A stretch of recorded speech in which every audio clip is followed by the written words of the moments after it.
alert. What is going on, everyone? This is the Fourth and Fantasy Podcast, episode 42 coming your way. My name's Meek. I got my main man, Wu. Wu, I just got to say something at the top of the show for the people. Yes, you heard me correctly. I did say that this is episode 42. Unfortunately, what happened for us, episode 41 Zoom happened. doesn't like us. Doom doesn't like us. It went away. We lost it forever. It was a great episode, in my opinion. It You'll never was. be able to hear it, but so we push on. Sorry you didn't get an episode at the beginning of this week, but you are getting an episode today. But here we are. We'll getting ready for week two. It's crazy. It's crazy. We're like in the thick of it now. You know what I mean, of the NFL season. Hell yeah. I mean, we've got a couple primetime games under our belt so far. We've had one Sunday of football, a nice full slate. So, once you get through that first week, like that first Sunday, and all of a sudden, you have the Monday night game, and then Tuesday rolls around, and you're like, well, what am I supposed to do now? And Yeah, then right. Wednesday rolls around, you're like, oh, what am I supposed to do now? And then you finally get that Thursday game, and you're just like itching. So, we just got to get into the full swing of things, get that football schedule down. But until then, it's like, Tuesdays and Wednesdays, what's the point? Yeah, exactly.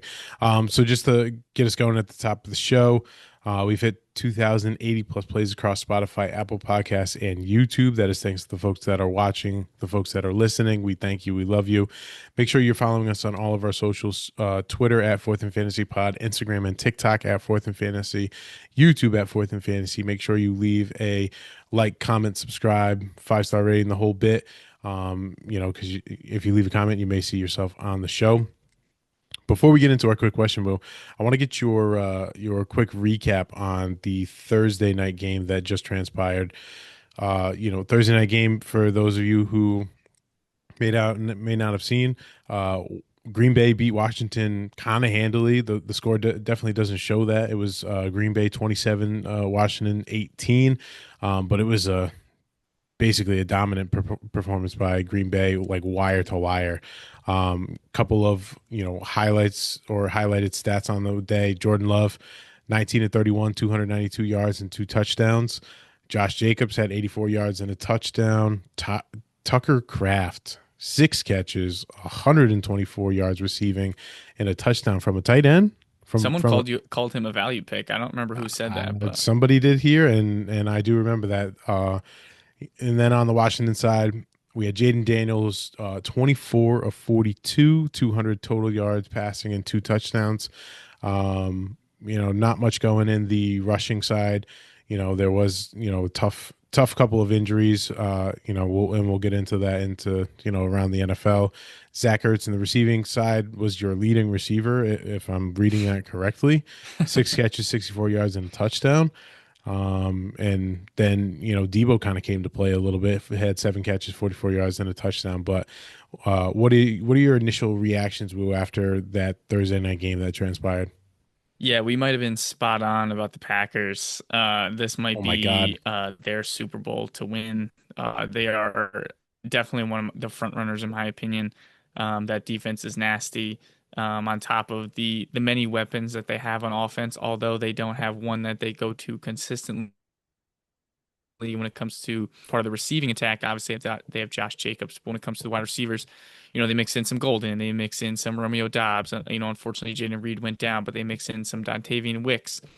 That first drive was pretty Dontavian Wicks heavy, but unfortunately, I did fall asleep during the third quarter, so I didn't see the game end. However, from what I saw today, and what I had watched prior to that, it was all Packers. Washington didn't really Yeah. have an answer. Offense looked kind of slow. And that's probably one of the worst games I've ever seen. Like I said, I did miss the last quarter and a half about, but that was one of the worst games I've seen out of Jaden Daniels. And I don't think it's a knock on Jaden Daniels. I think the Packers are just that good. I was just about Um, to say, I think they're that legit because you think about the week before they play the Detroit Lions, where you and I were talking like that game basically almost decides the division, and Green Bay won that handily and made like Jameer Gibbs and David Montgomery all kind of look like irrelevant. You know what I mean? Like they made them look like little boys. yeah, I mean, when Green Bay can trade for somebody like Michael Parsons, it's just like if Dude, like they're not going to he miss wrecks those first two. games. There's not going to miss those two first round picks at all. No, no. For like they basically whatever those two first round picks were worth, like they got that out of Micah Parsons these first 2 weeks, just being a game wrecker against Detroit and winning handily, and then just being a nuisance for Jaden Daniels and him being basically ineffective. Yeah, no, they're the team to beat in my opinion. Absolutely. All right, so we'll roll into our quick question of the day.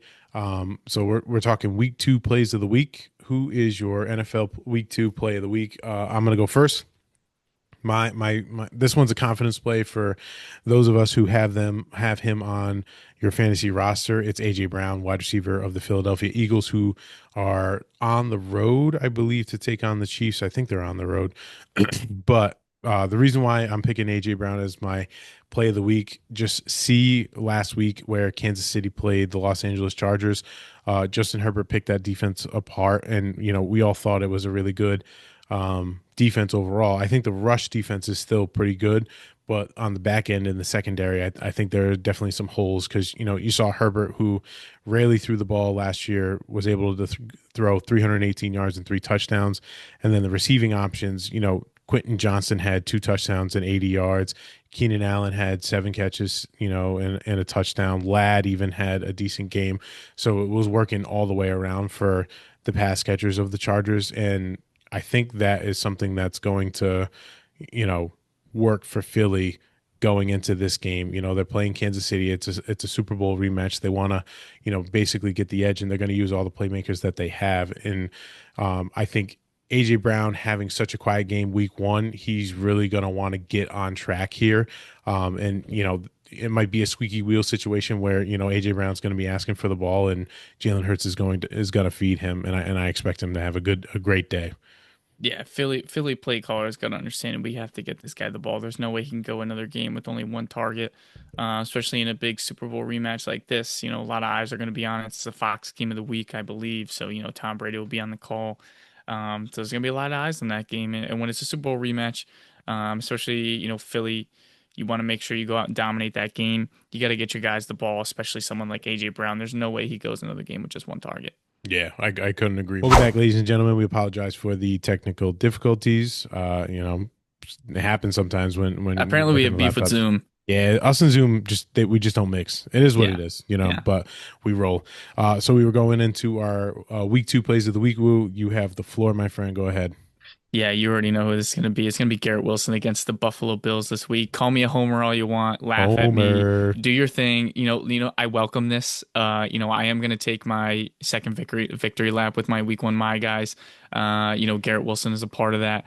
People want to call me a homer. You know what? You do your thing. It's a free country. You can say whatever you want because I'm going to say what I want about Garrett Wilson.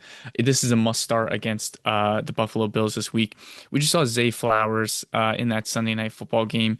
He had 9 targets, 7 receptions, 143 yards, and a touchdown. He was a wide receiver one last week in fantasy. So Yes, sir. clearly, this Buffalo Bills secondary has some issues. Listen, Lamar Jackson, Justin Fields, two totally different planes. I get that. But we just saw the Jets go into week one against what we all thought, a very talented Steelers defense. We've seen this time and time again. This is a backbone to their team, especially with that pass rush, and they handled them, fine. It was the defensive side of the ball that gave up that game, letting up 36 points, but they just put 34 on TJ Watt and the Steelers.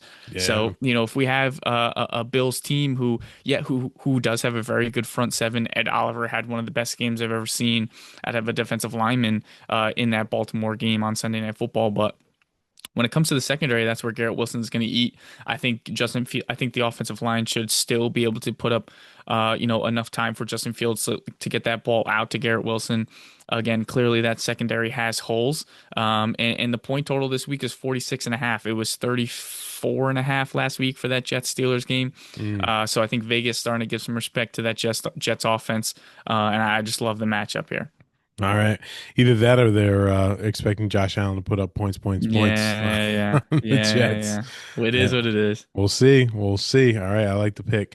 All right, we're gonna move into the around the NFL before we get into each matchup of the week. Try to speed run this because we got a lot of matchups we got to get through for this week. Packers Jaden Reed likely to miss 6 to 8 weeks after breaking his collarbone versus the Commanders. I missed this play It didn't when I look was like he fell watching. that hard. I saw the replay, but I saw his reaction after, and it totally didn't look good. I thought it Oh was yeah. maybe like a dislocated shoulder reaction, but a broken collarbone, man, like that sucks. 'Cause, Jaden Reed, someone who was already playing hurt. He had the Jones fracture in the foot. So this is tough to see. Brutal. And with him coming out, like I don't even think when he went out, obviously Romeo Dobbs took a step up, but there wasn't really anyone who really separated or stepped up. Like people, I'm sure were waiting on Golden. Didn't have a great game. Wicks had a couple of good catches, but like nobody really else to who stepped up. Really, the person who stepped up was Tucker Kraft. Let's call that what it is. It was, Tucker Kraft having a phenomenal game. So maybe that is what it means. Is you're going to see more and more Tucker Kraft and Dobbs while Reed is out, and maybe Golden gets it going, but Yeah. we'll see. Next one, this one hurts because I watched this part and this one sucked. Commanders running back Austin Eckler is believed to have torn his Achilles. They're going to undergo an MRI to confirm it. This was the kind of play, if you did watch it, where it was nobody was around him.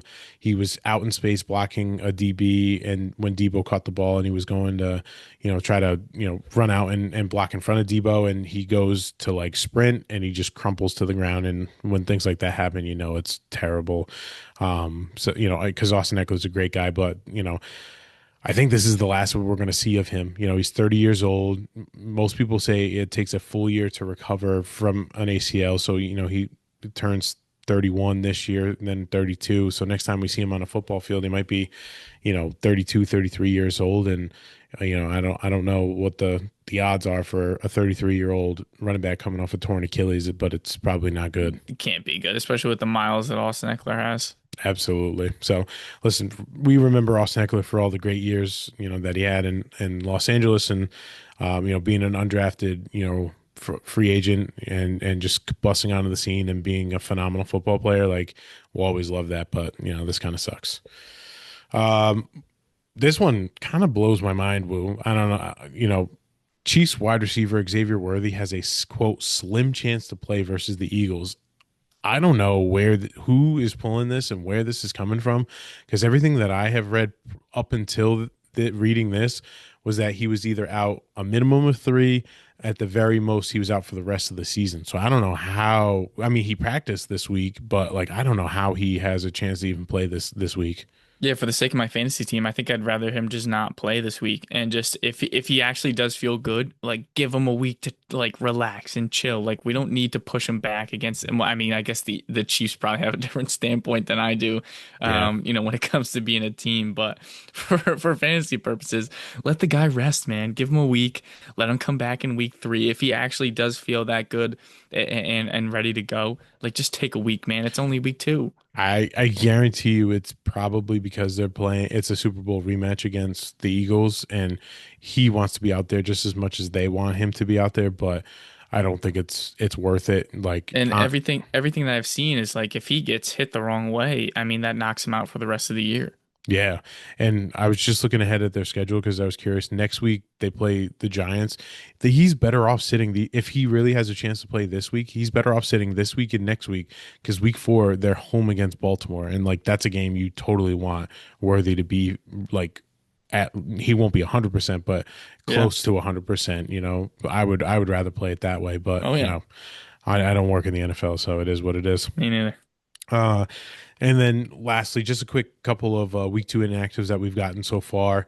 San Francisco quarterback Brock Purdy is out. Obviously, we know George Kittle, he's on IR. He's not playing. Dolphins tight end Darren Waller, huge shocker, not He's playing. basically an inactive the rest of the year, Yeah, let's be real. he's not playing. Dallas Goddard, this one sucks because, Dallas Goddard actually had a really good game, which this is also why I chose A.J. Brown as my play of the week is, Dallas Goddard not being there. Didn't he have like 7 targets last week? Yes, and he Yeah. caught all 7. Yeah. So this is one less target for Jalen Hurts, so kind of forces the issue to go to AJ Brown. But I had Dallas Goedert on my team week one, and the thing that sucked about this is this came after waivers ran in most people's leagues. So you like I was feeling confident, like I got Goddard, I don't have to go for a tight end, and then I find out he's hurt and he's not practicing. And it's like I wish I had known that because I totally would have went for Jawan Johnson, Harold Fanning, or one of these guys. But it is what it is. So I'll have to come up with a backup plan. And then the last one is Isaiah Likely. I don't know if anyone was really banking on him, but I know the Ravens will definitely try to get him involved as soon as he's ready to go and back. Yeah, And they might need to because Mark Andrews was bad. putrid last week. Putrid. So there you have it, ladies and gentlemen. That's your around the NFL. We are going to now get into our week two preview. Here we We gotta go. start keeping track of our records with these spreads. I didn't think about it last week. Oh, that's a good call. You know what? Maybe what we'll do is we will We'll go maybe at back and listen, and we'll update the yes, record. there it is. Yeah, that's how we'll do it. So we have 16 matchups to give you today. We'll try to give you, best analysis as we that we can as we go through each of them. So let's kick it off. Buffalo, who is 1-0, taking on the 0-1 New York Jets. Sportsbook line has Buffalo -6, basically a touchdown favorite against the Jets on the road. Over under is at a 47.5. I'm going to kick it to my resident Jet fan to give me the temperature of this game as a Jet fan. Yeah, this has prime, Jets come off a solid week last week, games in their hands. They put up 34 points on offense. This screams Buffalo 40 to 10. I've seen this story I was way too just many times. I thought for some reason you were going to say this screams like the Jets are going to be able to be in this game, and I was like, doesn't this scream like they're going to be Yes. smoked out of the yard? And you said it, so I'm It glad you scream did. it screams we are a high school football team, and I've seen it way too many times. Listen, I'm gonna go into this game positive. I'm not gonna lie. Ever since this past Sunday, I've just been like itching to watch another Jets game, and that doesn't normally happen that often. Most 9 times out of 10, they are so disgraceful that I'm like, why do I root for this team? Yep. It even gets to the point where I don't wear gear like this, and I'm wearing it. I'm excited. I want to see what this offense looks like. Was it a one-game fluke? Is there some sort of backbone to this? I'm going into it excited. It's another home game for them, which is nice. They've played Buffalo pretty tight over the last couple of years. There have been some big blowouts that they've had. And that they've been on the wrong side of. But I do think this is an opportunity where they can keep it somewhat close being at home. Listen, the defense has to tighten up. That's first and foremost. Letting up 36 points to a 41-year-old Aaron Can't Rodgers and have that it. Steelers offense, you cannot have it. And they did not run the ball effectively at all. It was all off of play action. It was all Aaron Rodgers. So that has to stop, and it doesn't get much easier going up against Josh Allen in this offense. So it's going to be a very, very much an uphill battle for the Jets. I love Garrett Wilson as a start this week. I think Breece Hall should be another automatic start, no questions asked, off of the week he just had. I think Justin Fields should be another start for fantasy. I Being the was gonna QB2 say, last week. what is your like take right now as like obviously we know Justin Fields as an NFL quarterback is kind of up in the air, but as a fantasy quarterback, like week one he put up almost 30 points, like Yeah, but he's going against the Bills defense. I know Lamar had a great game, but can it's the same Lamar. be said for Justin Fields? You know what I Yeah, mean? I mean, this is the story of Justin Fields' career. We've seen the ups, we've seen the downs, even a week apart. So, listen, I get the concern, and Justin Fields is a fantasy player who is not being drafted, or if he was in the last 3 rounds of your draft. So, listen, I get it. If you have a better option and you want to start somebody else over Justin Fields, totally understand. But if you're in desperation mode and Justin Fields is one of your options, I mean, I don't know how you watch him put 29 fantasy points up last week and not And give you him don't another play him. shot. Exactly. So I think for the Jets, it's Fields, it's Breece, it's Garrett Wilson. And then on the Buffalo side, I think it's pretty cut and dry as well. I think you go Josh Allen. I think you start Shakir. Although the Jets secondary, is pretty good. On one half, this might be the week Ahmad gets his nickname back. I almost gave it to him last week. He was the highest graded PFF corner in all of football last week, but they didn't win, so I'm not going to give him the nickname on a loss. That'd be loser talk. Yep. Um, so I think you start Shakir. I think Keon Coleman. I I was mean, just about how to, do you not? that was my person to ask is, Keon Coleman really kind of had a breakout game. He had 11 targets where, last year, I'm just double checking, he had 10 targets in week 18, but he never had 11 targets and only had double digit targets once last year, and he put up 112 yards and a touchdown. Like, is he starting to taking that year two leap that we see, wide receivers do? Or, like, are you willing to play him with some confidence, or you holding off because of, the Jet secondary? Yeah, the only thing I'm cautious about is, how many points the Jets let up last weekend. And it's, if that's the case, then you have to start Keon Coleman. But then the other side of the coin in it for me is, with that Baltimore Buffalo game, Buffalo was down 3 scores at one point. Like they were fighting for their lives. In the event that they go out and just boat race the Jets, I mean, in It's the event, also true. I say that like it's not a very high possibility because it is. And, at that point there's no need to throw Keon Coleman the ball 11 times. So I think you have to, if you're going to start him, you're starting him with the idea that this game is going to be semi close, that the Bills still have to throw the ball a decent amount of times. If they're up by 30 at any point in this game, which again is very much possible, there's no need to throw Keon Coleman the ball that much. I think Khalil Shakir is definitely the safer play. We've talked about this a lot. He provides that safer floor. A 1 week sample size with Keon Coleman is really tough, especially with the circumstances that we saw against Baltimore last week, where Mm. they were down as much as they were, and that fourth quarter that they had to put up in order to pull out the game at the end. So, I mean, in terms of from a confidence standpoint, Well, I got a couple of names for you. If let's play a yeah, game really quick. Would you rather play Keon Coleman or Quentin Johnston Monday night against the Raiders? probably Quentin Johnson. I think Vegas can give a better fight, Yeah. or they have a higher probability to give a better fight. Would you rather do Keon Coleman or Cedric Tillman playing against Baltimore? Cedric Tillman, I mean, that guy's putting up like target numbers last week, and the Browns are going to be a team that's probably going to be down against Baltimore. Yep. Keon Coleman or Stephon Diggs playing against Miami? Mm, Miami's a dumpster fire, and I do expect the Patriots to win that game. Diggs looked bad last week. Like I don't He know what did. he has left. Oh man, that one's tough. I'm gonna go Keon Coleman due to the Buffalo Bills just being a better offense and probably providing better opportunities, especially against a team like the Jets.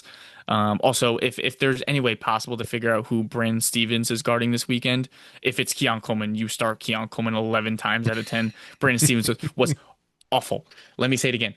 Awful. Oh So my if God. that's the case, you smash hammer you just get Keon Coleman in your starting roster. I know it's obviously it's not possible for us to know who's guarding him, but yeah, in that instance, I'm taking Keon Coleman. Yeah, and then in the tight end category, I'd be willing to play Dalton Kincaid. I am I too. know he only played 50% of the snaps, but he was 100% catch rate and he caught a touchdown. I don't know why he didn't get involved in the second half, like comeback kind of thing, but he's someone who I've kind of stepped my flag in as really having that breakout year and becoming the relevant, tight end that we all expected him to be. Mason Taylor, on the other hand, I probably would still hold off. He did. The good thing I will say about Mason Taylor is He had a catch for 20 yards. he played 88% of the snaps. Like, I think there is no question that he is the tight end one. Now it's, can he build the relationship with Fields to where Fields can trust him and give him a couple more targets. Not willing to play him right now, but that's kind of a wait and see approach. Yeah. Uh, Moving into the next game, the New York Football Giants are on the road to take on the Dallas Cowboys. Cowboys are home 4.5 point favorites according to the sports book. Over under is at It's 44 and a low. half. I said this stat to Woo before, but I will say it again. Dak Prescott has won 13 straight games against the New York Giants. The only other person who's had a comparable streak is Tom Brady against the Buffalo Bills. So take that with what you will, in terms of your betting and things like that. But like, with that being said, like, I have full confidence in Dak Prescott this week. I could care less what the defensive situation looks like for the Giants. You know what I mean? I know that They played Jaden Daniels, and they gave up 21 points, which is pretty good for playing the NFC runner up. But I still think with the stat of Dak Prescott and what they have to do in order to stay in games with CeeDee Lamb, like you totally play him. The real question for me on this is Javonte Williams. Just about to ask Like you. I just like it's the chicken or the egg. Like, did Javonte Williams have a good game because Jalen Carter was out? You know what I mean? Like, or did he have a good game because he was necessary for the offense and they got close to the goal line? You know what I mean? Like, that's really the question.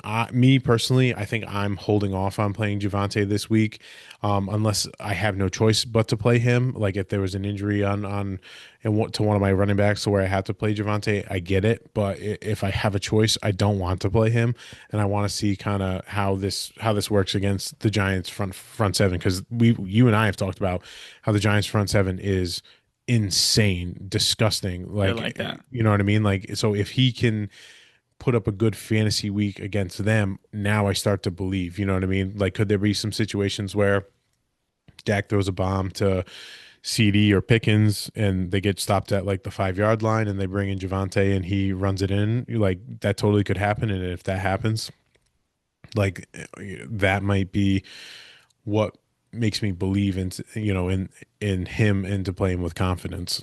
Yeah, I'm in the same boat as you with Javonte Williams, especially this week with the matchup against that front seven for the Giants. Listen, if he's a massive part of the game plan this week, I think that's enough for me to be willing to start him. Going forward in situations that I need to. This week, I'm not. That for me personally, this is a big week for George Pickens. Have to establish yourself inside of this offense with a Giants secondary that is nowhere in comparison to the front seven that they have.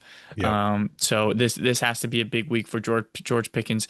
You're at home. Somehow you're only 4.5 point favorites after that game that we saw them play against Philly. I mean, no, CeeDee Lamb's an obvious. Dak Prescott is an obvious. Oh yeah. We've touched on Javonte Williams not willing to start just yet, but I think you're still starting George Pickens this week. You drafted him high enough where you have to, and I think it's a great matchup for him. But what did he have last week? Like 4 targets. Yeah, he had four. I was just looking at it. He had 4 targets, caught three of them for 30 yards. Uh, and it was about 10 yards per catch. But Yeah, that has to be higher. he played 92% of the snaps though. So he was The out snaps there, is great. The you snaps know. is great, but you need more targets than that. I think this is the week where he does it. And then when it comes to the Giants side of the football, it's Malik Neighbors, and that's it.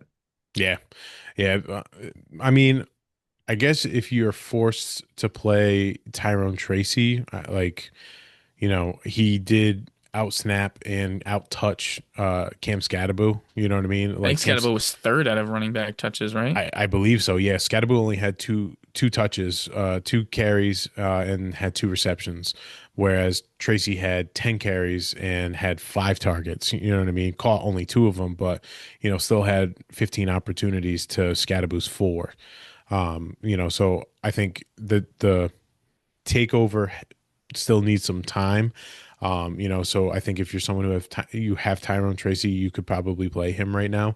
And I want to say Barkley had a decent game against Dallas's Yeah, he had the front touchdown, seven. Yeah, he did. That's right. He had the touchdown that saved him. but still, I think he had like 18 points or something. Yeah. Uh, so I agree with you. I think it's Tracy if you have to, definitely Malik Neighbors, and then check out, and then tight end side, probably Jake Ferguson. You Yes, play Tyler Johnson or Theo Johnson. I'm sorry for the Giants. Probably wait. I'm it's a just checking. negative. 78% of the snaps though, but he only had 3 targets and caught one of them. So yeah, that's definitely a But wait. Uh, before we move on, pick your week. When does Jackson Dart play? I heard rumblings. I don't know if this is true, but I heard rumblings of Dayball going to management asking to play Dart. Like, Wow. so the whole depth chart fiasco, like not fiasco, but the whole depth chart thing was they made there's something. I don't know what Russ has on the upper management of the Giants, but they were basically forced to play Russ as the starter, and but they put Dart as number two in the depth chart with show the confidence in him. Russ looked horrendous. Actually, let me pull up Russ's stat line because it was so bad. It was 17 to 37, 168 yards, no touchdowns. Right. And So bad. then so Dayball then goes to upper management wanting to play Dart. And obviously I don't think they bid on it, but so back to your question, Wu, of like when do we see Dart? I think we see, I personally was in the camp before the season started. You see Dart maybe like after like week 10 where they're out of the playoff picture, they're not winning, they've gotten through, this chunk of like really really difficult games for them, and then Dart comes into play. But now, like, I personally think it might be even sooner than that. I think it's going to be. I think they don't want to put him out right now because Evan Neal, their left tackle, is out. And you don't want to put your star, future of your franchise out there without your starting left tackle, and basically give him out to the Wolves. So I think it'll be as soon as Neal comes back, they probably will put him out there. I'm gonna go week 6. I think that's when Dark could finally get some run. I just think, at one point does Dayball lose the locker room throwing Russell Wilson out there? I mean, we saw the dispute he's already had with Malik Neighbors. Obviously they came out and smoothed it out, made it all look all nice. But at one point, Neighbors was pissed, Yeah. and it was very clear and obvious. And you cannot, when your job is already in jeopardy, you cannot be going out and making decisions that's going to make you lose the locker room in week 1. Like, that cannot happen. This team needs some juice. Just let Dart rip it. And I think that is the, at least like optics wise, that's why Dayball went to to the management asking to play Dart, because I think everyone makes it seem like it's a him decision, and I don't think it's a him decision. I think he wants to play Dart, but he's being forced to play Russ right now. So I guess so. we'll see. So we didn't do it for for the last two games, but give me your winner for Buffalo and the Jets. Winner, I'm taking Buffalo, and I'm taking Dallas. Yeah, I'm Buffalo and Dallas on in the same camp as you. All right. This one's a wild one. Next one is Cleveland is on the road against Baltimore. Baltimore is 11 and a half. I'll say it again. 11 and a half home favorites. Sportsbook line has them, and the over under is 45 and a half. Um, I mean, can we just both say it off the top that this is going to be a rout? Yeah, Like, yeah, it's over. this It's is over. going to be It's a over as rout. soon as the game starts. Like, I mean, this isn't. There's not much here. Like, you play Lamar, you play Derrick Henry, you play Zay Flowers. Um, I mean, heck, play Mark Andrews, because you're not going to get many opportunities to play him again. Right. Once Likely comes back, like, it's over, and you just check out on the Baltimore side. Yep. Let's talk about the Cleveland side. There's a lot to talk about on the Cleveland side. So, Flacco had a, okay game. I won't say it was decent. I think he had two picks that really kind of hurt him, but he almost had 300 yards passing. He had 45 attempts. Like, I think the thing is, like, with Flacco, he's going to rip it, which means, like, I would totally play Judy and Tillman here. I know the Baltimore secondary is, like, that whole defense is ferocious, but Yeah. the secondary with Kyle Fell apart. Hamilton, Malachi Starks, like, they're just a bunch of dogs there. But I think they're gonna be so dominant on the offensive side that I think Flacco's gonna have to throw the ball It's a volume play. 40 times. So you play Judy and you play Tillman here. Yeah. Um, I mean, and the other big question is like, what do you do in the Fannin tight? or Njoku. What do you do in the tight end? Like Fannin, we talked about this in the Lost episode, but Fannin, we talked about as when we were scouting out tight ends, like, he had better stats than Tyler Warren. He had more catches, he had more yards, he had more touchdowns. The only knock on him was he played at Bowling Green and played, lesser competition. But when he played, FBS competition, I think it was A&M and Penn State, like he shined and looked really good. And, it showed in week one, like Flacco, he had 9 targets. He had the most amount of targets on anyone on this roster, more than Judy, more than Tillman, more than Njoku, who's technically the starter. Right. Like, what's your temperature meter on Harold Fanning? I mean, I think you kind of have to ride a hot hand. I mean, the guy dominated the targets for the team. It seems like that's something that they want to get this guy moving with. In a game where Baltimore's probably going to dominate, there's going to be a lot of garbage time and a lot of throws late. I mean, Harold Fannin stumbles into the end zone, and this guy's a tight end one on the week. So I think if it's interesting. It's something that I'm not fully confident in because you are playing based off of the matchup and the point spread and the point total, and you're trying to make some sense of what we saw week one out of the rookie. But I think based off of all of those, I think you can start him. I don't see an issue with it. And I will say, I know the season is very young. You know what I mean? I totally get that, but Baltimore's ranked 30th against tight ends, so take that with what you will. Right. And yes, it was only 1 week, and they did play Kincaid, who had a really good game, but there may be something to be said about it. I would. So let me see. Let me see if we can get a temperature check. Would you rather play Harold Fanning or Jonnu Smith, who's against Seattle this week? Harold Finn. Okay. Harold Fanning or Kincaid playing the Jets? Mm, the target numbers are insane for Fannin. That's I just what I know. that's what I I know. keep defaulting You're just to, and playing it's to the like how volume. that's what I mean. Like, how do I not take Fannin there? Yeah. Man on the other side of the ball, Harold Fanning or Mark Andrews? It sounds insane, but I think I'm going the Fannin route. Like it sounds ridiculous, but I don't know if it is. Yeah, I think I would lean Kincaid if I knew that game was like if you told me that game was going to be competitive from wire to wire, I'd Jets play have to King. cover. Yeah, if the Jets could cover, I would totally play Kincaid and have more confidence over Fanning. Um, I don't know about Mark Andrews. Yeah, I might have to lean Fan in there, Dude, but yeah, I have no confidence in crazy. Mark Andrews at the moment. Like I guess let's just hypothetically in a multiverse say that this game happens and Fannin has again 9 targets, 8 catches, 80 yards and a touchdown. What do you do if you're Cleveland? Like, do you start shopping around in Joku or I do think you you do. ride the two tight end like set? Like No. I just don't know what you do there. You give up on Njoku, you get any sort of picks that you can. I mean, I think it's pretty clear and obvious that's the route they're going. With that trade they made with Jacksonville for Jacksonville to move up to that second pick. They move back to 5, and they take Graham out of Michigan and take on all those picks. I think they got another first round pick out of They that. did. So Yep. if I'm the Browns, I'm riding that wave and I'm loading up picks. Yeah, I would agree. Uh, No dispute here, right? Baltimore wins this game. Oh, it's not even close. Yeah, without a question.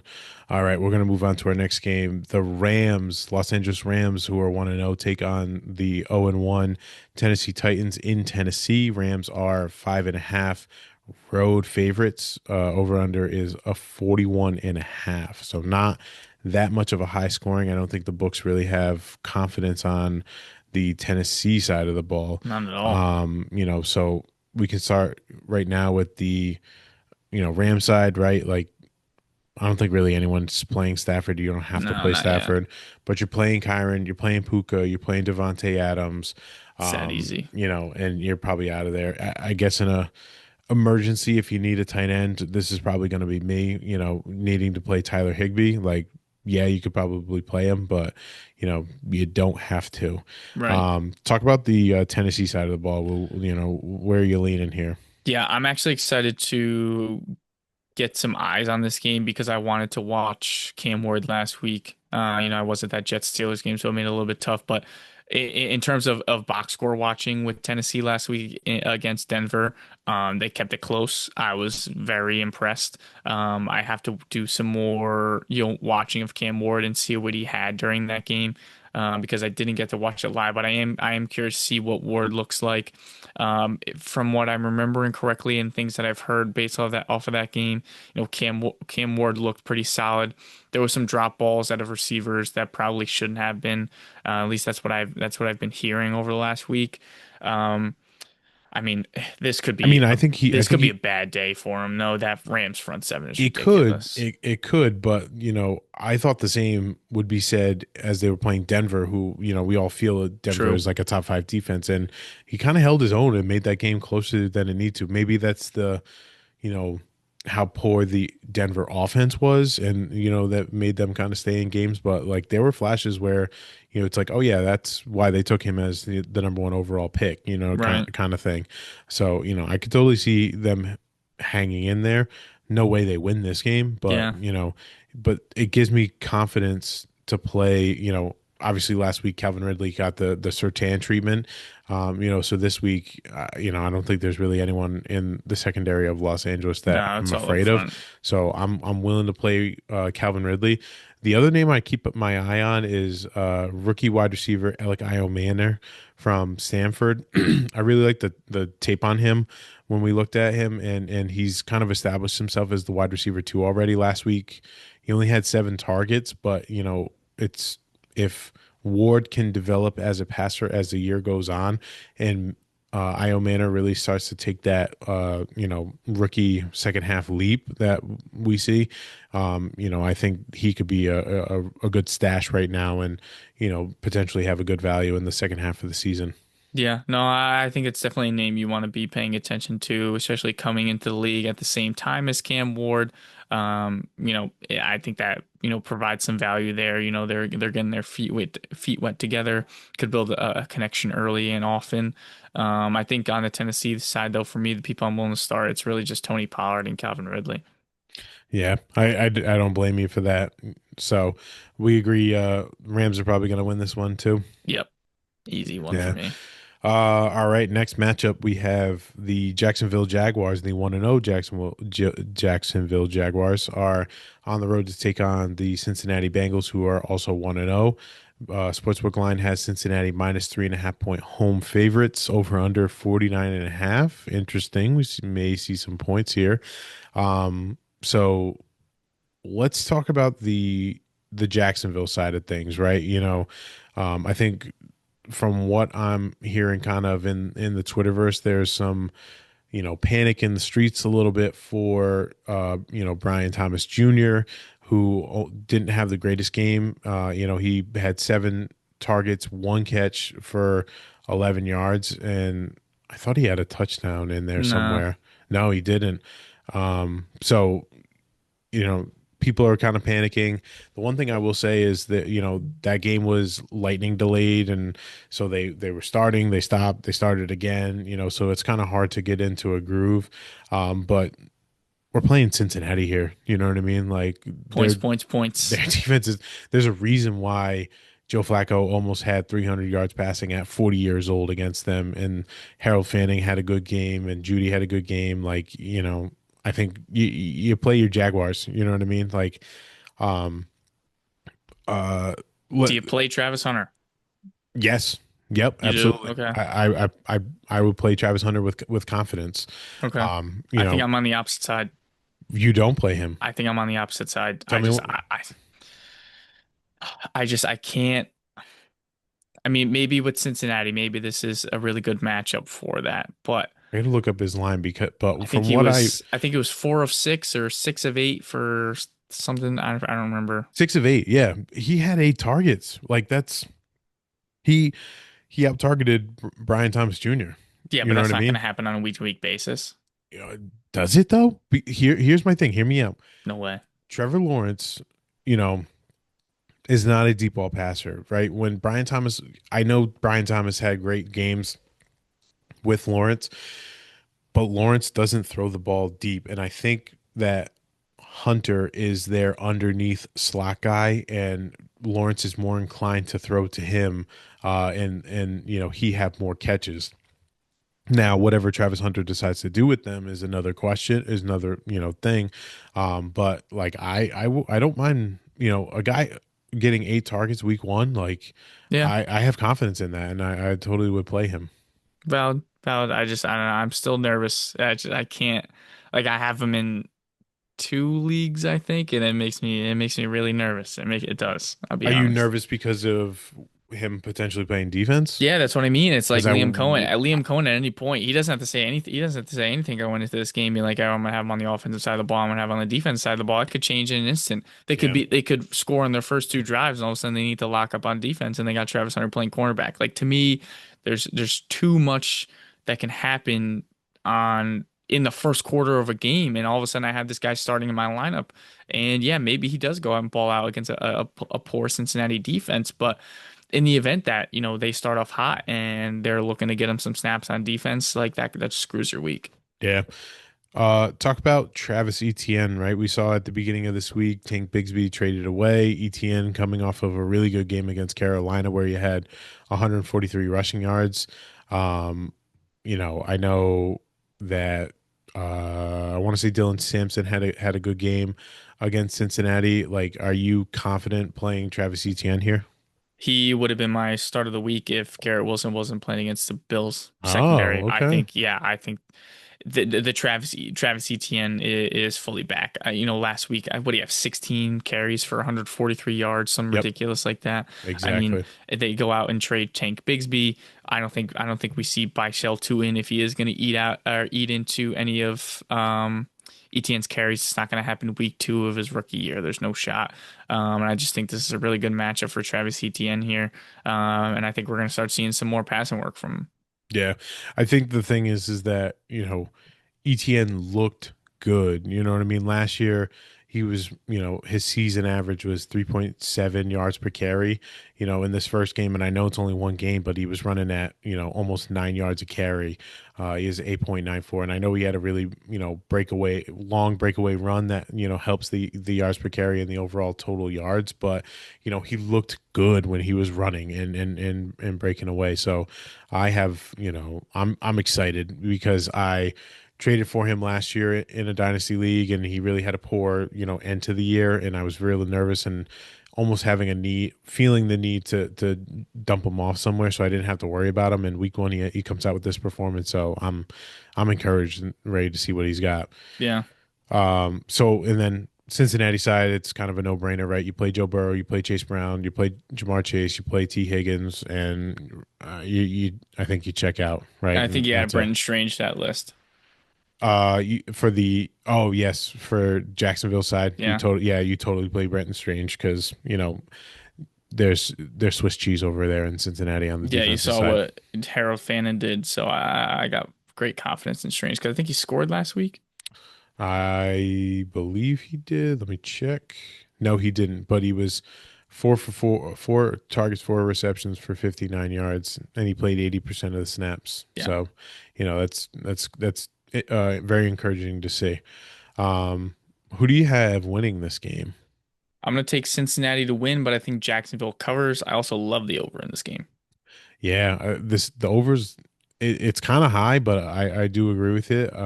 Yeah, I think I don't know. Do part of me really wants to take Jacksonville here. I just want to say it. I'm going to go with the hometown hero. The road dogs, you mean? No, I meant Liam Oh, Cohen. oh, the home cooking over here. Yeah, Uh-huh. you know what? Yeah, give me Jacksonville. Uh, I'll take Jacksonville. I think Cincinnati just starts so slow to start the year, and you saw it again. They only beat Cleveland by a point where they should have won that game handily. And I think Jacksonville's a better team than Cleveland.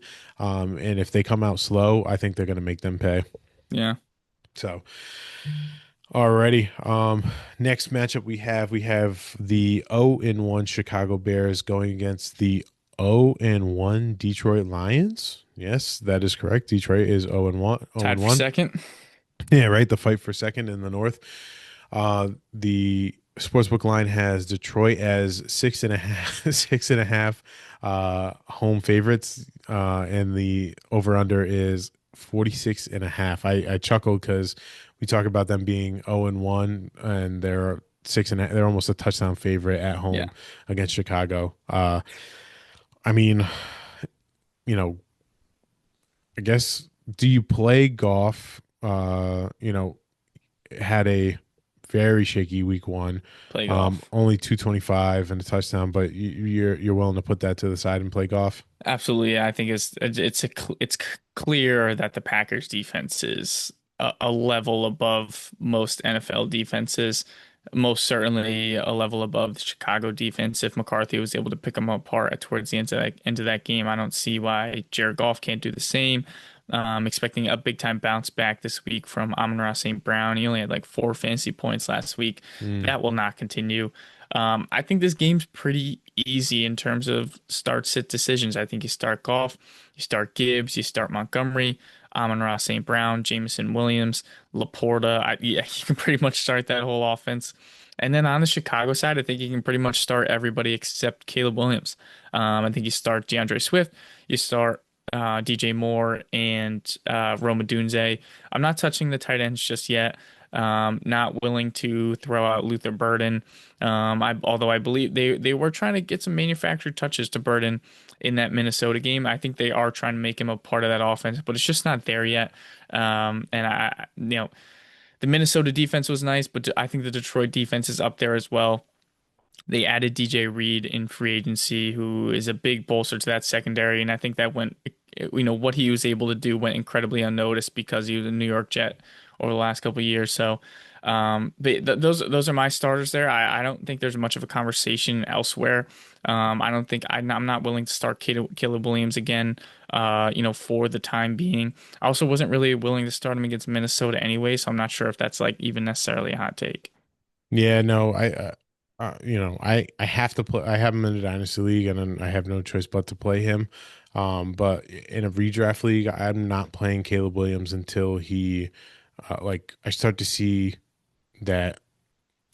I don't want to say it factor because he kind of does have the it factor. I want to see consistency. You know what I mean? Like he was very Full game of football. Yes, yeah. I want to see four full quarters of good, smart football play because he really gave it to us the first quarter and even maybe the first little bit of the second quarter where he completed 10 straight passes. He looked good. He looked confident. He was scrambling. I mean, we didn't. He was 6 for 58 and a touchdown on in the rushing side. That's very encouraging to see. But I need to see more consistency with the passing. We talked about this in the episode we didn't air, but I was discouraged in what I saw in Caleb Williams because there were so many times where he would force a pass, not set his feet, or had his eyes solely on one target, and he just in those moments he looked really, really bad. Yeah, he was So reverting back to last year in that second half. right. So I need to feel confident playing him. So I'm not playing him this week. Yeah, But I agree with you. I think you play everybody else. I think you wash everything you saw week one from Detroit and just forget about it because I think the Packers are just that good. right. And then who do you got winning this game? Detroit. Detroit. Yeah, I got Detroit winning this one. Do we see the Lions cover though? See, I think this could be another situation where Chicago covers, but Detroit wins. 6.5. I'm just saying 6.5 is a lot for It's a a lot, but is it divisional really a matchup. touchdown? A touchdown for this matchup? I think I take Detroit to win and to cover. Wow. Okay. I think I would take Chicago to cover. Okay. I think their defense is still good enough to like keep them in the game, even though Caleb may not keep them in the Yeah. game. Yeah. All right. Moving on, we have the 1-0 This might be the walking. worst game of the Oh week. my God. The walking wounded San Francisco 49ers who are taking on the New Orleans Saints, who are 0-1. San Francisco is road favorites, -3, over unders 40.5. When we were setting the doc up for this one, Wu said to me, he was like, San Fran's only 3.5 or only 3-point favorites, against New Orleans. That's insane. And, but then you start to like really think about it. Kittle's on the IR, so you lose your starting tight end. Brock Purdy is not on the IR, but he's not playing this week. So there goes your starting quarterback, and in comes Mac Jones, baby. Mac Jones is going to start this game. Gross. And How is he still in the listen, NFL? It's what we wanted with week 2, Mac Jones versus Spencer Rattler Oh, in I've been a dying for shootout. this. Yeah, in mid-July, I'm dying to watch Mac Jones, and now it's finally Absolutely. here.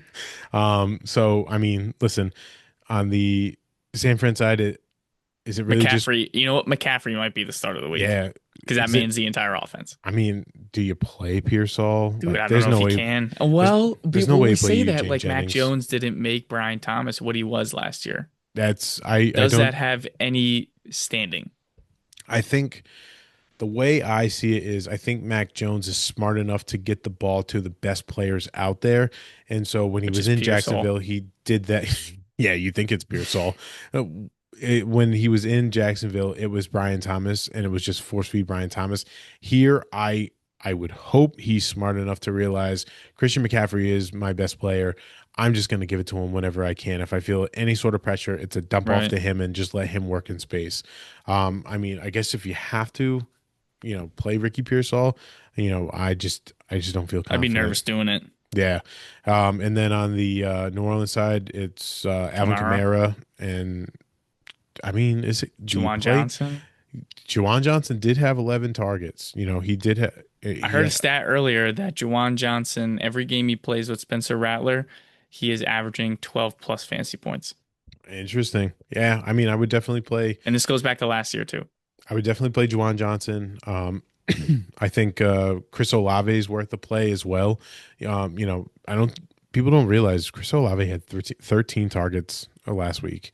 Yeah. Against Arizona. He only caught 7 of them, but you know that volume play and the decline of this San Francisco 49er defense, makes me think, what if? Because Right. not for nothing. I know you were watching the Jets game. They almost beat Arizona. Yeah. No, they threw So they threw that game up a couple times, and I was like, "What is going on?" yeah, so they stayed into it. So does New Orleans in some crazy fashion hang around in this week and Olave gets enough work to be decent? I think so. I don't know. I don't know if I'm starting Chris Olave this week. I didn't start him last week. Yeah, yeah. So we got to be. Some of us have to have the iron stomach to do it. I guess It's I'm. not I guess me, I'm I'll tell willing you to do that. it. Any little inkling of where I'm not confident, I'm like, yeah, no, I'm out. Yep. So Chalk me down for San Fran. damn, Just I give it guess to me. you Just just give it take to San me. Fran. There's no way I'm New Orleans is betting gonna on be New Orleans. New Orleans is the worst team in the NFL. No Point shot. blank stop. Right. Yeah. All right. Next one we have. Are we into the 4 o'clocks yet? No, we are Nope. still in the 1 o'clocks. We have the Seattle Seahawks who are on the road taking on the Pittsburgh Steelers. Steelers are 3-point home favorites. Over under is 40.5. Um, How nervous are you about Kenneth Walker?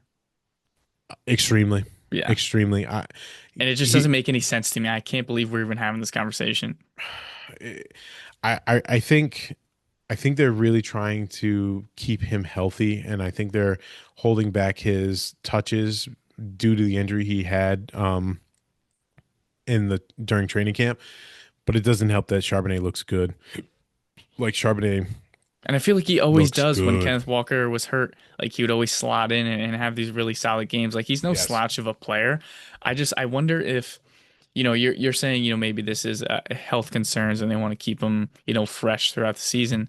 Is there any way this is what people thought the Jets were going to do and have a split backfield and all of a sudden it just worked its way to Seattle with the new coaching staff, new play callers. Maybe this is just how they operate. it could be.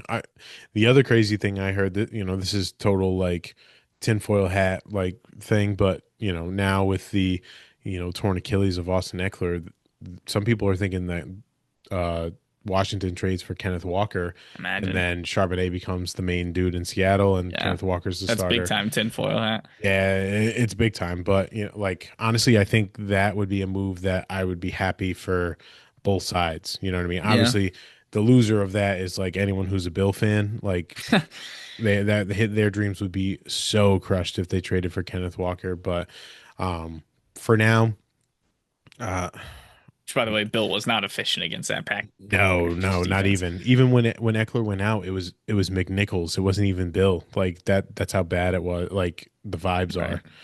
are. But back to this game. I'm still gonna play him. You know what I mean? Like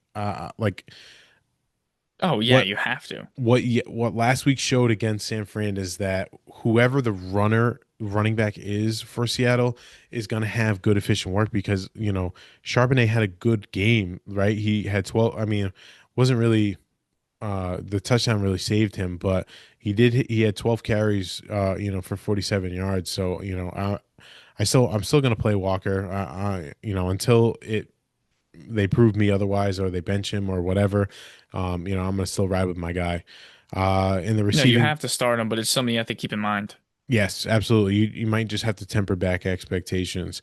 Receiving wise, right? I think it's just in Jigba, Jackson Smith and Jigba, and we're done here.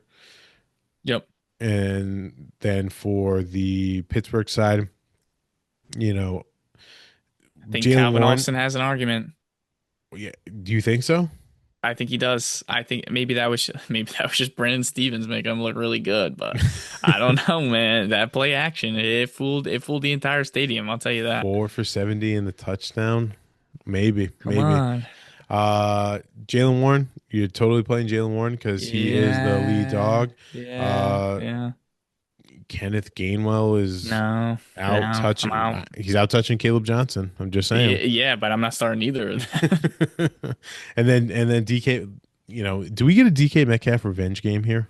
Ooh, that's right. I didn't even think about that, huh? Like Aaron Rodgers got his revenge game. Like, is this now a DK Metcalf revenge game this week? Yeah, if Aaron Rodgers is the baller that he thinks he is, with the stones that he thinks he has, he's got to have his guy DK's back, and he's got to get him the ball. So that's actually a valid point. Obviously you're starting DK Metcalf anyways, but he's gonna get the Tariq Woolen experiment, and that's not gonna He be fun. He might, yeah, he might, but I don't know. I think there's something about a revenge game, man, that like Yeah, fuels me. So, right. who do you got winning this game? This one's an interesting one. Yeah, I'm gonna go Pittsburgh at home. Really?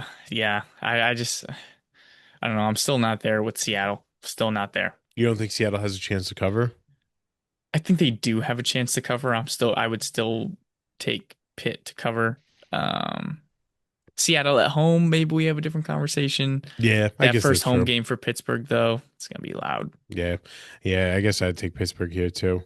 All right, moving on to New England on the road, taking on the Miami Dolphins. Both teams are 0-1.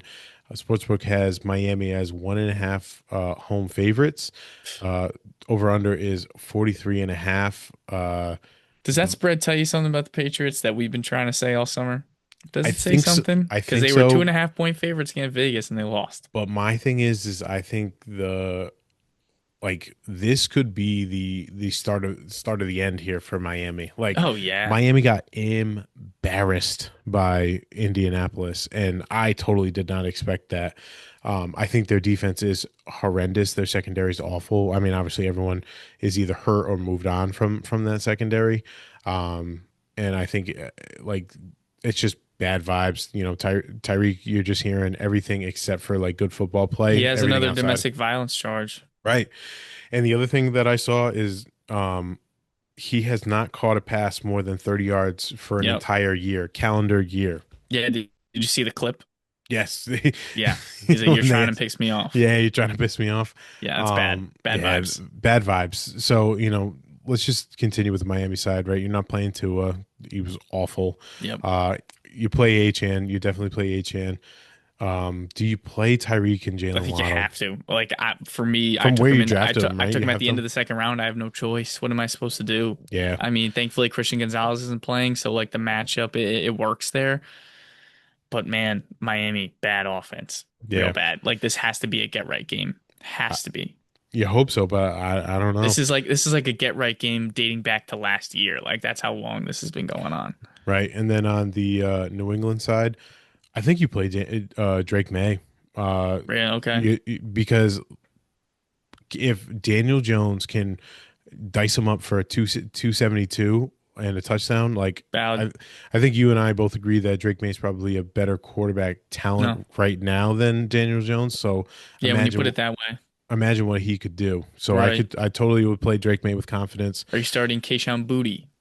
Yes, yeah, Yeah, I'm 100%. I'm I 100% agree. playing Keyshawn Booty. I could not agree more. He had 8 targets for 100 yards receiving. Like I think he's if Diggs doesn't have it, which he totally showed it in week 1, I think Booty could really establish himself as the wide receiver 1 here in New England. Yep. Um, on And the I think running, it's Travion Henderson are you confident playing Travion Henderson? because of the receiving upside that he brings. It may not be a couple weeks until we actually start to see that insane, production value that he provides. But because of what he can do and the skill set that he brings, it could happen at any point. It could be something that happens this week against Miami, this breakout that, I think is very much within the cards for Travion Henderson just because of what he can bring to a football field and the receiving work that he can get. I don't Yeah, think he's going to outsnap Ramondre anytime soon, but his abilities obviously are much higher than Ramondre Stevenson. And like I said, it could happen any week. And I think this would be a great matchup for it. yeah. And then last one, I guess. Do you play Hunter Henry here? I think it can because of the How Miami bad they are. defense. But it's like, I think it's like, oh no, I got to start Hunter Henry this Listen, week. you could be in my situation trying No, I to know. It's real. play It's someone real. else. I would love to play Hunter Henry on Yeah. my team, and I'm not saying that sarcastically. Right. All right. So who do you got here? Oh God. Like I want to take Miami at home. I think New England is the better coach team. But whenever New England plays Miami in Miami, even dating back to the Brady This is days, true. it was always a rock fight, and Miami would come up on the winning side of that. I'm gonna go New England. I'm taking New England. Yeah, I I was just gonna think they're say the better coach team. you got to take New England here. Like there, I don't see for as bad like for as bad as Miami played last week against Indy, like I have I no don't know how I have any confidence in picking faith. them. Yeah, Yeah, no. to take them. So I guess new question: how many games until Mike McDaniel gets fired? Ooh, week 8. Week 8. If they're Yeah, I like two and that. six, see you later. Oh my God. See you later. Yeah, Actually, well, I want to pull up their schedule. We need to do this exercise yes. now. Now that we brought it up. Let's see. All right. So they had Indy last week, and then they go New England. So let's say they start 0-2 for the exercise purposes. Okay, 0-2. Week 3 at Buffalo, That's a loss. We'll go loss. 0-3. Week 4 at home against the Jets. I It's not as easy as you think. Not as easy as you think. I think, We'll call it a win. We can call it a win. I'm fine with yeah, that. I'm one and comfortable three. with that. We're going 1-3. Week 5 at Carolina. It's a tough one. I think it's a winnable game, but again, not something you can just automatically pick Miami. But again, for the purposes of the exercise, we can give them that win there. Right, 2-3. Week 6 at home against LA Chargers, That's a Chargers all loss. day. Week 7 at Cleveland at the Cleveland Browns. I think they can win that game. Yep. But again, not something this like I think this is the Like point where they're they have not these gimme winning game games. exactly. There's no such thing as a gimme game for them, but we can give them that third win. So that would put them at 3 and 5, Four, 4, 3 and 4. 3-4. Can't do math. Then they go week 8 at Atlanta. I'm taking Atlanta. Yeah, oh yeah. Week 9 at home against Baltimore, loss. That's Week three and 10 six. at home against Buffalo, loss. That's 3 and 7. 7. Week Oh, 11 Lord. at Washington, or excuse me, at home against Washington, That's a loss. loss. That's 3 and 8 going into the bye. See you, Mike McDaniels. Yeah. And we're giving them 3 games there. You might have just called that right there. We are giving them games there. Clip it, put it on social, whatever you want to do. You saw it here first. All I'm saying, bye week, done. He's out. Yeah, he's done. Pack your bags. All right. We are going to take a quick break, ladies and gentlemen, and then we're going to come back and finish the rest of our matchups. Let's do it. And then we're going to go in 3, 2, 1. Welcome back, ladies and gentlemen. We here finishing up a couple of matchups. We have 5 more matchups to give you 4 o'clock slate, baby. the 4 o'clock slate, and then the 2 Monday night games, and the Sunday night game. Actually, I just forgot about that. So let's just dive right into it. We have the 1-0 Denver Broncos, who are on the road against the 1-0 Indianapolis Colts. Denver is our 2.5-point road favorites. Over under is 43.5. Indianapolis had a great week against Miami, the team we were just talking about. Daniel Jones had a great week, but I I don't think think it you. ends. It ends right as soon as it starts. It ends. Like I think the only person here I'm willing to play is Jonathan Taylor. I mean, Not even your guy? Because who I Michael would Pittman. say no, I would say you can start Tyler Warren and Jonathan Oh, Taylor. you totally play Tyler Warren. I'm thinking of the wide receiver options right now, Okay. like Yeah, Michael no, I'm not Pittman. starting any of them. I mean, Pittman had a great game last week. He had 6 catches, 80 yards, and a touchdown. Yeah, but that's not Um, against Pat Surtain. it is not against Pat Surtain. That is correct. So, I guess if you have to play him, like I know in my dynasty league, I have to play him because I have nobody else. I get you totally play him and just hope that he gets the volume. And then you know, like you said, like with Michael Pittman getting the Pat Surtain treatment, I think Tyler Warren is a great play. He had 9 catches, or sorry, 9 targets, 7 catches, 76 yards. He did not get in the end zone yet, but that his time will come. Oh yeah. Uh, and then on the Denver side, for me, I hope that this is a get right game for the Denver offense, even though Indianapolis's defense looked really good against Miami. But I'm playing Bo Nix, I'm playing J.K. Dobbins. I guess the question is, do you play R.J. Harvey? He only Nah, had I'm leaning Dobbins here. he only had 6 carries, but he did have 70 yards rushing. Yeah. But I totally would lean Dobbins over Harvey. And then receiving wise, right? I think it's Cortland Sutton. Yep. Do you play Evan Ingram? Are you confident? He did have the calf injury It's a last good week. matchup. It is a good matchup. And I want to say he was limited on Tuesday, and then was a or yes, limited on Wednesday, full participant Thursday and Fridays, and he's good to go. So, Yeah. I I mean, guess. I think you can play the matchup and hope he falls into the end zone. I'm not starting him confidently that he's going to have like five, six targets. I think Yeah. it's going to be a matter of him scoring. For Denver, yeah, I mean it's Bo Nix. I think it's a great play for J.K. Dobbins. Like there's a league where I might have to sub somebody out and get J.K. Dobbins into this game for the Ooh, Indianapolis matchup. hold on. We can even go through that exercise together if I we was would like just here. I was just about to pull it up and see. So let me pull So, up my roster here. oh Lord. So, Where do I have him?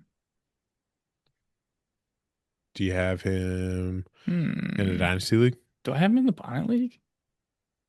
Yes, you I do. do. I Yes, you do. do. Yeah. Okay, so here we go. My options for J.K. Dobbins, it's either him or Keenan Allen against Vegas. I think And I I think think you I'm gonna go J.K. Dobbins. really. Yeah. I think you play Keenan there, and Keenan against Vegas. he had 10 targets against Kansas City. Yeah. Like a year out from not being on this team, and week one he leads the team in targets. Like I think I just have full faith in Keenan Allen.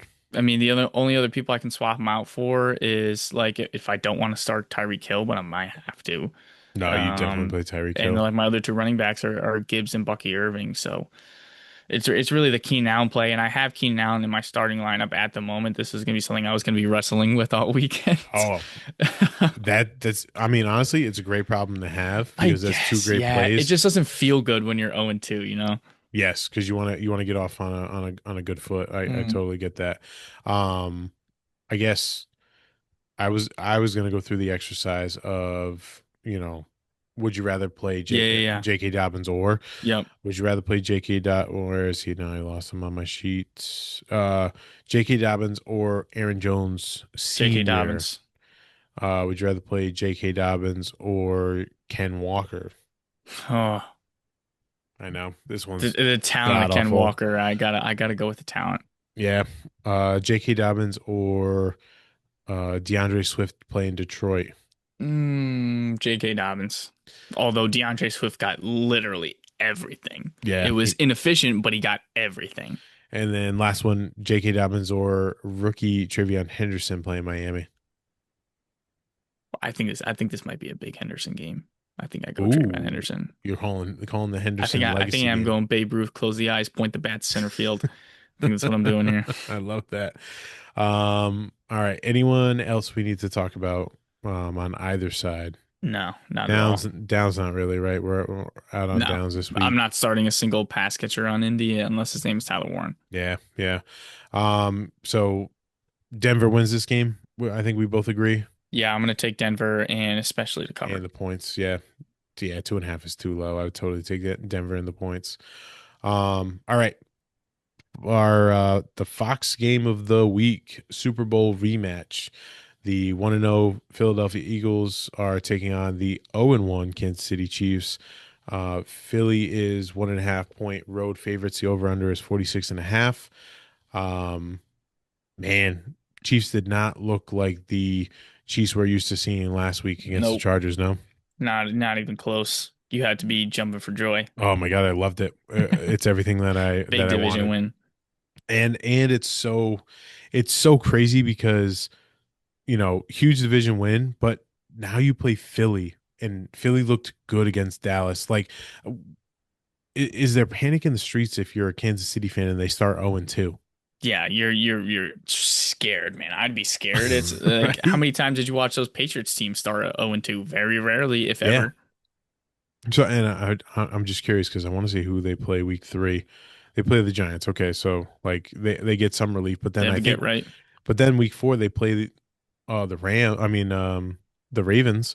So like, there's a very real possibility that through the first 4 weeks they could be 1-3, and like Eh, that's I can't remember the last time that a Chiefs team being that bad for in the Yeah, first four we don't weeks. even have to factor in that Baltimore game. 2-1, like beating Philly and then beating the Giants next week sounds infinitely better than being 1-2. Yes, Infinitely. It's a matter of two games or one game in this really one. case. Yeah, one game. And it's a matter of one game, and just that flip of the record just means so much more. Oh yeah. So I mean, Patrick Mahomes had a good game. It was 258 and a touchdown. He had 57 rushing yards and a touchdown too. So I mean, like, Patrick Mahomes, you The play rushing, like the the rushing rushing was huge. the rushing was huge, and I think it's going to be another great matchup for it. is he gonna get that rushing against Philly is the question. I don't know. Carter's back, and that was the recipe for Philly, which had them dominate Kansas City, was they were able to rush 4 and they could drop 7, and Patrick Mahomes really had no one to throw to because there's 7 people back in coverage, and he's getting pressure in his face with 4 guys. Like, Right. if we see more of that, like, this could be scary hours for the Chiefs. Yeah, I think for the Chiefs, I'm starting Mahomes. I'm scared to start Pacheco, even though I have Scared. to. I literally have no choice, and I'm not happy about it whatsoever. Yeah. Um, for pass catchers, I think if Xavier Worthy plays, you don't start him. No, I A, wouldn't. because I think he's going to have limited snaps to begin with, and B, one bad hit, like I mentioned earlier, he's done He's for the year. gone. So I just don't see the upside there for him or any sort of floor. The one pass catcher I am starting for sure is Hollywood Brown. He had 16 targets last week against the Chargers, which is ridiculous. I guess he can start Travis Kelce, especially if Xavier Worthy isn't going to play. I'd be willing to start him, and that's about it for that Kansas City offense. I would agree with that. Part of me feels in a DFS ticket you could sneakily play Juju. Mm. I think he could get enough volume to where like he actually has a decent game. And we've And seen this Philly secondary has some weaknesses. They're a young defense, correct. And then obviously on the Philly side, you're playing Hurts, you're playing Barkley, playing everybody. you're playing AJ Brown, who's my play of the week. I think he's going to have a really good game. You play Devontae Smith too, because the other crazy stat here too is games where Goddard doesn't play, Devontae Smith has great games. Like, if you notice, like, and I don't know if it's like he and Goddard just man the same area of the field, but week 1, Goddard had a great game. Devontae Smith was 3 catches for 16 yards. Like, I think there's a true correlation there, and I would have confidence in playing Devontae Smith this week. Oh yeah. So who do you have winning this game, Woo? I don't remember the exact record, but I heard it today. Patrick Mahomes has a very good record as a home underdog, and I'm sticking with the Chiefs here. Wow, we're gonna take the Chiefs here. I am. Okay. Just because I want to watch the world burn, I would I'm taking Philly here. I Let's would go. We just need some difference in the record. just to see Kansas City be 0-2, I'm willing to take Oh that yeah, pick. well, it's personal for you. Yeah, so personal, absolutely. All right. Sunday night matchup, right? This is? Yes, it is. Yeah, Our Sunday night matchup, we have the 1-0 Atlanta, or no, 0-1, 0-1. 0-1. They lost to Tampa Bay, going up against the 1-0 Minnesota Vikings. Sportsbook line has Minnesota 3.5 point home favorites. The over under is 44.5. I just saw Wu on Twitter. JJ McCarthy and his girlfriend just had their baby. Baby bump. Do we see the baby bump here? Yeah, yeah, Yeah. you hammer it now. I saw that earlier and I forgot all about it. You got to take the baby bump here. Yeah, So, you know, don't you, start him though. I'm not starting I mean, Colin has to. him. Of But course, watch, now he does after he right. kicks my ass. Yep. After, and he loses Purdy, but watch Zach drops McCarthy, and Colin gets a legacy game out of him Yeah. with the Yep. baby bump. That So, would be all time. uh, running in the running back room here in Minnesota is interesting, right? Like Jordan Jordan Mason. Mason looked really good. He looked really good, and I know Aaron Jones was the starter, but I want to say Mason outtouched him in the running back. Yeah, he had 15 carries to Aaron Jones's 8. Um, I think Mason slowly is going to like.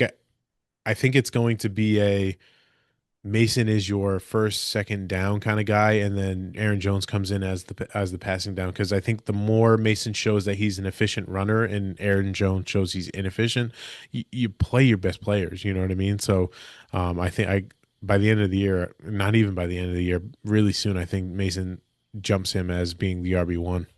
Yeah, I mean it's kind of tough. I took Aaron Jones in a couple startup dynasty drafts this summer, thinking I could get some sort of value out of him mid-year. That does not seem to be the case at all, Not at all. which sucks.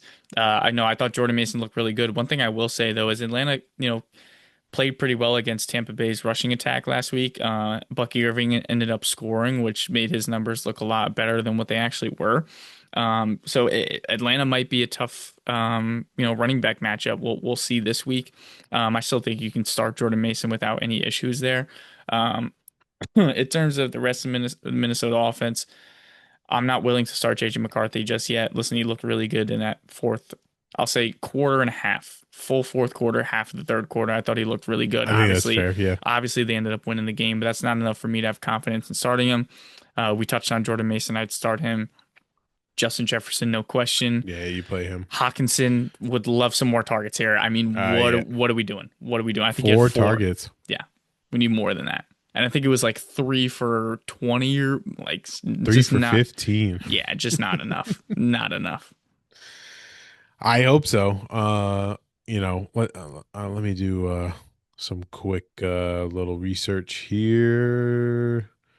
Yeah, Atlanta right now is ranked 1 against tight ends, but that's because Kate there was Otten. yeah, well, Kate Otten was out, Oh yeah, and there was no production from any tight end over there. So, obviously strength of schedule is too early to tell, but Atlanta, I guess, had a good roll of the dice.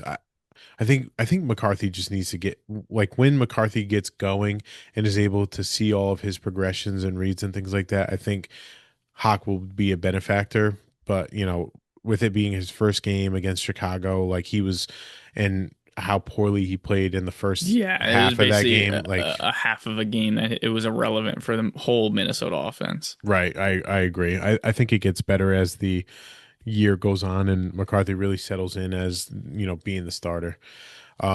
Switching over to the Atlanta side, obviously you're not playing Pretty Penix, easy. Yeah. but you're playing Bijan, you're playing Drake London. Uh, do you play Kyle Pitts? Kyle I saw. Pitts. I was watching ESPN earlier. I saw a couple starts of the week out of Kyle Pitts. I was gonna say he had 8 targets, 7 catches. You know what I mean? But Like listen, love what I saw last week from Kyle Pitts. Love those numbers in the box score. We've seen this.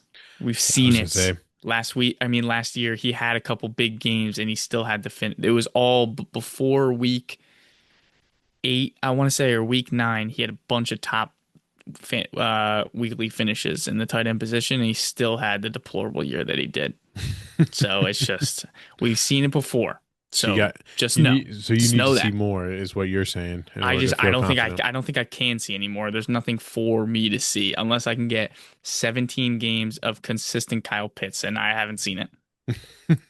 And I don't know if you ever will. Mm-mm. Um, but this may be the year. All right, who you got winning this game? I'm Minnesota all day here. I'm gonna take Atlanta. I'm going Really? Atlanta on the road. I mean, that defense is gonna be tough for Minnesota, but I'm gonna go Atlanta. Yeah. All right. We'll see how this one plays out, but I'm taking the baby bump. I'm really I'm on Baby board with bump. this. Okay. All right, we got two Monday night games. First one we're going to talk about is the 1-0 Tampa Bay Buccaneers taking on the 0-1 Houston Texans. Uh, sport is this right? The sportsbook has Houston as 2.5 point home I favorites, know who and I would bet. the over under is 42.5. I'm just baffled by this because of how bad Houston looked against the Rams last week. Like, did you catch any of that game, Woo? Not much. Had the Packers and Lions game Dude, with my sports plan, listen, but I'll tell you, CJ Stroud looked putrid. 19 to 27, 188 yards, no touchdowns, one pick. yeah. Like, it was bad. And it wasn't like, yes, Stroud looked bad, but the offensive line looked bad. Like, he didn't have time to, hit any like developing routes or anything like that. Chubb did not look great. I mean, he was 4.6 yards per carry, had 60 yards rushing, but that was really it. So I guess here it's Nico and goodbye, right? Oh And yeah. You and don't even, touch the running back room. and even then it's like, Nico, I hope this is a get right game for Nico, but last week he only had 5 targets, 3 catches for 25 yards. Like, I think they need to get Nico going in order for them to, be successful as a team. Yeah, 100%. So, and then on the Tampa Bay side, right? Like, we're playing Baker, Bucky we're playing Bucky. You're playing Mike Evans and Ibuka, and who my had a guy. great game. But Houston's defense is good. I will say that. I know, Puka had a really nice game. He had 130 yards receiving, but you know that defense will do its best to carry the offense. And you know, I guess do we see Baker, struggle, here against Houston's I defense? don't think so. I think he'll be fine. I Yeah, think he really will be. And one thing we do have to start paying attention to is even though he's listed as doubtful, Chris Godwin did practice yeah, this week. So start putting that guy on your radar. yep. I will say the most up to date information that I have, that I'm acting on is that he is planning on a week 5 return. So you definitely have some weeks, but you hope that Abuka can just build on a great week last week, this week, into where when Godwin comes back, like they have no choice but to keep Abuka on the field. Yeah, But I don't think Ibuka's going to give up that leash anytime soon. Calling your own no, number week 1 to win the game. oh my God, I've seen enough. I've that was seen insane. enough. I've seen enough. That was insane. So for those of you who didn't see it, they were interviewing Mike Evans after the game, and he was saying how Abuka was talking about running this particular play and that he was going to be able to game this receiver, and in the huddle is basically calling his shot for this play. They run the play, he runs the post and scores the touchdown, and basically Mike Evans was like, "Yeah, this dude is different," and I agree. The I things I've heard fully about agree. it, I saw a interview with Baker Mayfield. He talked about the intelligence and the IQ that Ibuka brings, not just all the physical abilities and the football abilities aside, but the mentals that he has for the game and the understanding. And I think that's a perfect situation where he understood what kind of read they were going to get from the defense, understood the leverage and all of these different things, and had these stones as a rookie in his first NFL game on the road and says, "Throw me the ball." And Give me the ball. You got Mike Evans on your team, and he says, "Throw me the ball." And what does he do? He scores a touchdown. That's a bad man. That's a bad man. Yes, it is. Um, who do we got winning this one? Tampa. This Tampa Tampa. easy, right? I will, with a smile on my face, take Tampa Bay +2.5. I'll Mm, tell you that right now, like free points. with a smile on my face. All right, last game of the week to round us out for week two. We have the 1-0 Los Angeles Chargers on the road taking on the 1-0 Las Vegas Raiders. Chargers are 3.5 point road favorites. Over under is 46 and a half. Chargers look good. That Just they did. they looked good, and the thing that kind of really encapsulates it for me, is that is the version of Justin Herbert that everyone has been expecting. Being efficient as a passer, flexing the arm. You know what I mean, and then doing it with his legs, like that 3rd and 14 where he was able to scramble and get the first down to secure the win. Like that's the guy that everyone wants to see. And I just find it so hilarious how we've talked about I even talked about over the summer, they're just going to run the ball down your face, and they don't care if Justin Herbert throws the ball or whatever. And, lo and behold, the guy throws the ball 34 times, 25 to 34 and 318 yards. Like it just basically did the exact opposite of what everyone expected them to do. With that being said, uh, could we see a Omarion Hampton legacy game this week? I totally could see it. Like I could totally see them just playing against the grain of what everyone expects them to do, and now it's like, okay, well, Herbert's going to throw the ball a bunch, like let's key on that, and then they're just going to run Omarion Hampton down your face, and I don't know. So on the Charger side, you play Herbert, you play Hampton.